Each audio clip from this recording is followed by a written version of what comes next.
નમસ્કાર દર્શક મિત્રો, હું છું જિગ્નેશ મહેતા. રેમી ન્યૂઝના ડિજિટલ પ્લેટફોર્મમાં આપનું સ્વાગત છે.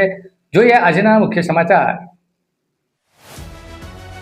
કામરેજમાં વતન જવાની ખુશીમાં માતમમાં ફેરવાય. બાઇક પર 3 યુવાનો થાંભલા સાથે અથડાતા એક યુવાનનું ઘટના સ્થળે મોત. સમગ્ર ઘટના સીસીટીવીમાં કેદ થવા પામી. સમગ્ર ઘટનાની કામરેજ પોલીસને જાણ કરાતા કામરેજ પોલીસે કાર્યવાહી આગળ ધરી.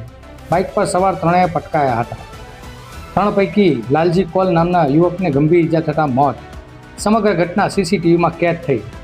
સમગ્ર ઘટનાની જાણ કામરેજ પોલીસને કરાઈ. કામરેજના નવી ગામ પારડી પાસે પૂર ઝડપે બાઇક થાંભલા સાથે અથડાઈ. 3 પૈકી લાલજી કોલ નામના યુવકનું ગંભીર ઈજા થતાં મોત. હાલ તો પોલીસે સમગ્ર ઘટનાનો ગુનો નોંધી વધુ તપાસ હાથ ધરી છે.